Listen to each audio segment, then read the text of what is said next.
سب سے پہلے تو میں ایک اعتراف کرنا چاہتا ہوں، آپ اس کو کسی نہ کسی درجے میں اعتراف جرم ہی کہہ سکتے ہیں۔ وہ یہ ہے کہ میں ایک طویل عرصے تک یہ سوچتا رہا کہ پاکستان سے باہر رہنے والے جو پاکستانی ہیں انہیں پاکستانی پالیٹکس میں دلچسپی نہیں لینی چاہیے۔ میری اس حوالے سے مختلف آراء تھی، اور جب کبھی اسمبلی میں یہ بات ہوتی کہ ہم اوورسیز پاکستانیز کو الیکشن لڑنے کا حق دیں تو میں اس کی ڈٹ کے مخالفت کرتا، اور بہت سارے ایسے الفاظ بھی میں نے گھڑ رکھے تھے جو میری دلیل کو کچھ زیادہ مؤثر بنا دیتے۔ لیکن ابھی حال ہی میں پچھلے 1.5 سال سے جو پاکستان میں ہو رہا ہے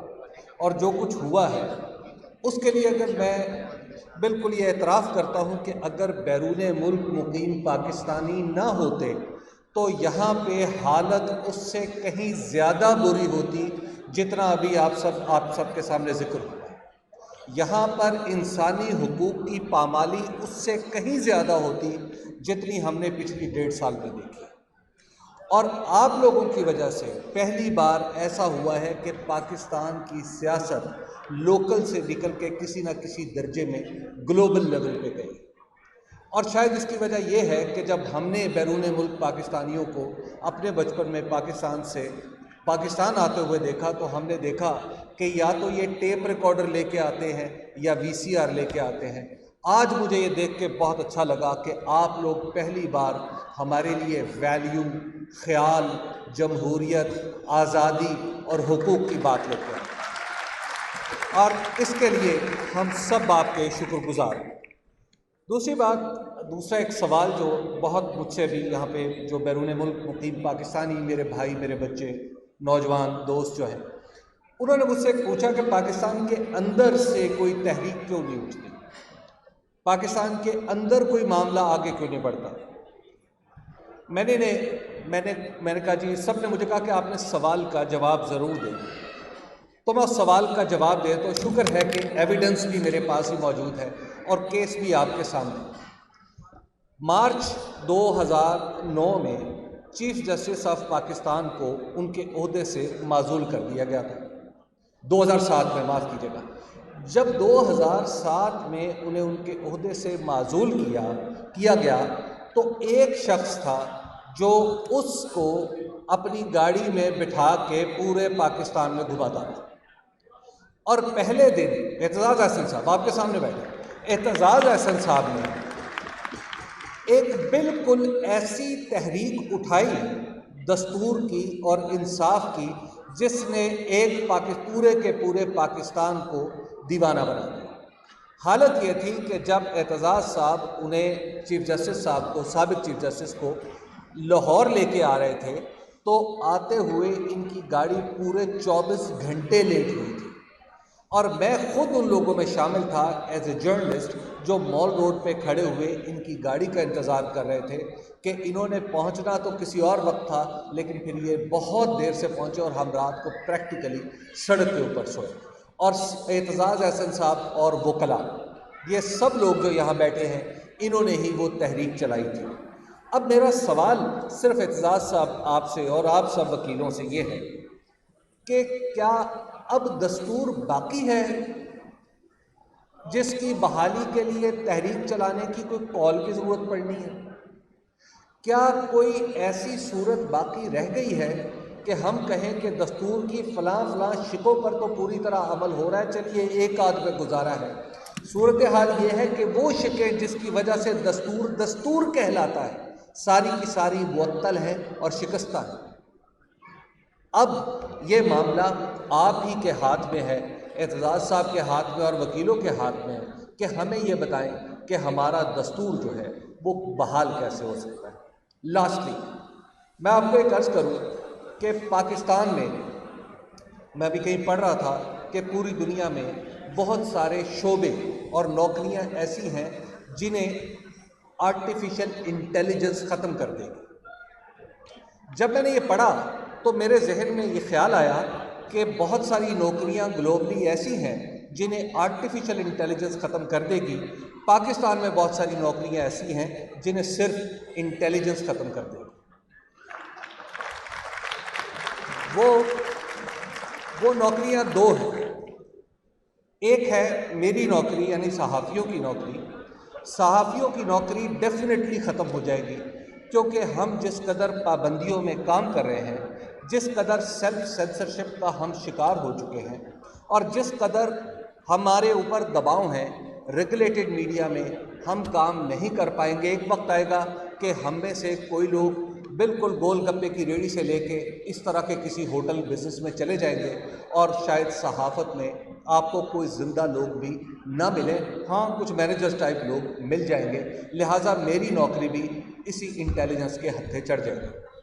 دوسری نوکری ہے آپ کی، کالے کوٹ کی. آپ کی نوکری اس لیے ختم ہوگی کہ آپ جب فیصلہ لے کے، جب میں آپ کا کلائنٹ ہوں، جب مؤثر بنا دیتے. لیکن ابھی حال ہی میں پچھلے 1.5 سال سے جو پاکستان میں ہو رہا ہے اور جو کچھ ہوا ہے، اس کے لیے اگر میں بالکل یہ اعتراف کرتا ہوں کہ اگر بیرون ملک مقیم پاکستانی نہ ہوتے تو یہاں پہ حالت اس سے کہیں زیادہ بری ہوتی جتنا ابھی آپ سب کے سامنے ذکر ہوا. یہاں پر انسانی حقوق کی پامالی اس سے کہیں زیادہ ہوتی جتنی ہم نے پچھلی 1.5 سال میں دیکھی. اور آپ لوگوں کی وجہ سے پہلی بار ایسا ہوا ہے کہ پاکستان کی سیاست لوکل سے نکل کے کسی نہ کسی درجے میں گلوبل لیول پہ گئی. اور شاید اس کی وجہ یہ ہے کہ جب ہم نے بیرون ملک پاکستانیوں کو اپنے بچپن میں پاکستان آتے ہوئے دیکھا، تو ہم نے دیکھا کہ یا تو یہ ٹیپ ریکارڈر لے کے آتے ہیں یا VCR لے کے آتے ہیں. آج مجھے یہ دیکھ کے بہت اچھا لگا کہ آپ لوگ پہلی بار ہمارے لیے ویلیو، خیال، جمہوریت، آزادی اور حقوق کی بات لیتے ہیں، اور اس کے لیے ہم سب آپ کے شکر گزار ہیں. دوسرا ایک سوال جو بہت مجھ سے بھی یہاں پہ جو بیرون ملک مقیم پاکستانی میرے بھائی، میرے بچے، نوجوان دوست جو ہیں، انہوں نے مجھ سے پوچھا کہ پاکستان کے اندر سے کوئی تحریک کیوں نہیں اٹھتی، پاکستان کے اندر کوئی معاملہ آگے کیوں نہیں بڑھتا. میں نے کہا جی، سب نے مجھے کہا کہ آپ نے سوال کا جواب ضرور دیں. تو میں اس سوال کا جواب دے تو شکر ہے کہ ایویڈنس بھی میرے پاس ہی موجود ہے اور کیس بھی آپ کے سامنے. مارچ 2009 میں چیف جسٹس آف پاکستان کو ان کے عہدے سے معزول کر دیا گیا تھا. 2007 میں، معاف کیجیے گا. جب 2007 میں انہیں ان کے عہدے سے معزول کیا گیا تو ایک شخص تھا جو اس کو اپنی گاڑی میں بٹھا کے پورے پاکستان میں گھماتا تھا. اور پہلے دن اعتزاز احسن صاحب آپ کے سامنے بیٹھے، اعتزاز احسن صاحب نے ایک بالکل ایسی تحریک اٹھائی دستور کی اور انصاف کی جس نے پورے کے پورے پاکستان کو دیوانہ بنا دیا. حالت یہ تھی کہ جب اعتزاز صاحب انہیں چیف جسٹس صاحب کو، سابق چیف جسٹس کو لاہور لے کے آ رہے تھے، تو آتے ہوئے ان کی گاڑی پورے 24 گھنٹے لیٹ ہوئی تھی. اور میں خود ان لوگوں میں شامل تھا ایز اے جرنلسٹ، جو مال روڈ پہ کھڑے ہوئے ان کی گاڑی کا انتظار کر رہے تھے کہ انہوں نے پہنچنا تو کسی اور وقت تھا، لیکن پھر یہ بہت دیر سے پہنچے اور ہم رات کو پریکٹیکلی سڑک کے اوپر سوئے. اور اعتزاز احسن صاحب اور وکلاء، یہ سب لوگ جو یہاں بیٹھے ہیں، انہوں نے ہی وہ تحریک چلائی تھی. اب میرا سوال صرف اعتزاز صاحب آپ سے اور آپ سب وکیلوں سے یہ ہے کہ کیا اب دستور باقی ہے جس کی بحالی کے لیے تحریک چلانے کی کوئی کال کی ضرورت پڑنی ہے؟ کیا کوئی ایسی صورت باقی رہ گئی ہے کہ ہم کہیں کہ دستور کی فلاں شقوں پر تو پوری طرح عمل ہو رہا ہے، چلیے ایک آدھ پہ گزارا ہے. صورتحال یہ ہے کہ وہ شقیں جس کی وجہ سے دستور کہلاتا ہے، ساری کی ساری معطل ہیں اور شکستہ ہیں. اب یہ معاملہ آپ ہی کے ہاتھ میں ہے، اعتزاز صاحب کے ہاتھ میں اور وکیلوں کے ہاتھ میں ہے کہ ہمیں یہ بتائیں کہ ہمارا دستور جو ہے وہ بحال کیسے ہو سکتا ہے. لاسٹلی میں آپ کو ایک عرض کروں کہ پاکستان میں ابھی کہیں پڑھ رہا تھا کہ پوری دنیا میں بہت سارے شعبے اور نوکریاں ایسی ہیں